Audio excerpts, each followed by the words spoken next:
Hey coaches and athletes, okay? But again, I'm talking to you coaches and athletes. You still should be listening up, okay? Because if your coach isn't doing this for you, ask them to. All right. We've talked about, and hopefully you've seen it, talked about how important it is for your lower back to be neutral. We've talked about how you can test if you're actively moving or passively moving, okay? By just adding in a little bit of a stop. Now, let's talk about more priority things.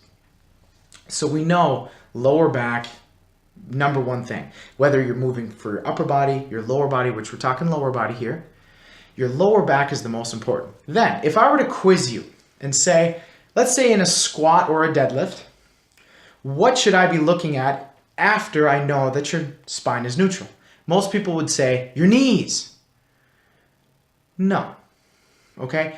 Your knees, now certainly, if you're squatting and your knees come in or cave out, cave in or cave out, that's not what we're looking for. But your knees just hinge like an elbow. Okay? But let's use your arm as an example. It just does this. So does your knee. Okay? Now, if this happens, what happened? It actually happened in my shoulder.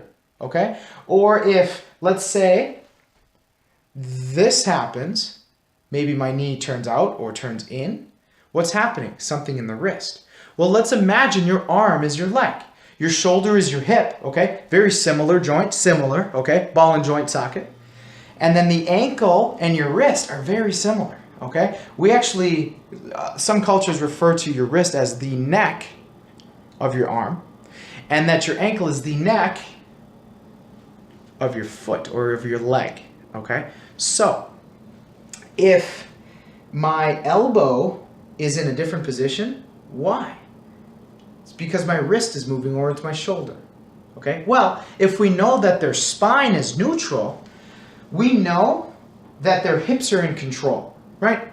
That assuming that they're not shifting back or shifting forward, that they stay neutral the whole time, and that their position on the way down and on the way up in their spine is relatively the same, we know their hips are locked down tight. And if your hips are the problem, again, you're going to know because you're going to kick, you're going to move, you're going to whatever. Now, certainly, your hips are connected to your knees essentially, right? The muscles that attach into your hips and attach around your knees are very similar. If my hips shoot back, the knees are going to move back. If my hips shoot under, my knees are going to go forward, okay?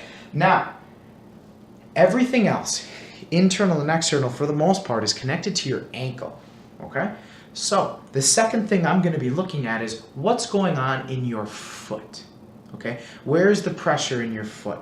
So, if you imagine my hands are my feet, if I put too much pressure on my big toe, what's that going to do? It's going to make my knees come in, right? But most coaches are going to say, oh, open your knees back up.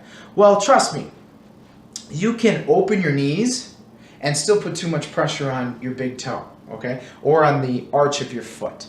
Now, your foot. Your foot has what I would say is three major points that we can put pressure, okay? We've got the big toe, right behind the knuckle of your big toe. We've got right behind the knuckle or the ball of your foot of your little toe. And then we've got the heel of your foot. So just imagine that's my hand. We have a triangle, okay? If we put too much pressure on one or the other, we lose the center of balance, which happens to be right in the front of your ankle. So now I'm just gonna zip this camera down real quick, so give me a moment. Now, let's actually see what's going on with the foot. So let's angle you down and hopefully we get this shot. So, my foot. Again, if I put too much pressure on the ball of my foot, this happens, right? If I put too much pressure, that happens. Both things are terrible. But again, as a coach, this is not where we should be setting our eyes. It should be in the foot. Because what happens in the ankle and in the foot, it terribly affects the knee. Okay. So, I have joint pain, Josh, though. My knees hurt when I squat. Yeah, okay.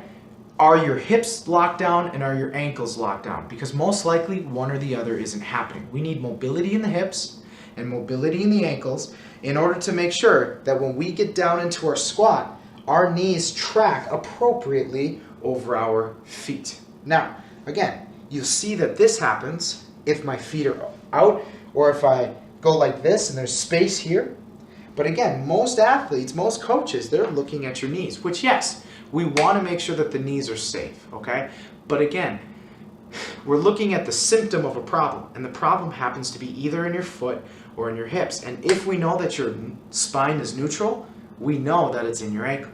So we need to make sure that they have perfect pressure from behind their big toe, their little toe, and in their heel, so that right here, right in the centers, right behind the Under Armour symbol on my socks, that's where the pressure is. And they should be able to hang out here all day. And that as soon as they push, if they push through their big toe, their knees are going to drop in. They push through the wrong parts, maybe they push through their heels too much, their hips are going to be kicked out. But if they can, again, push right through the centers and their feet are perfectly flat, we know that their knees are going to be safe, okay? So if you see your athlete's knees tracking in or opening up, check their feet, because we already know at this point that their ankles, we already know at this point that their lower back is safe. So the second thing I'm looking at are their feet. What is going on in your feet?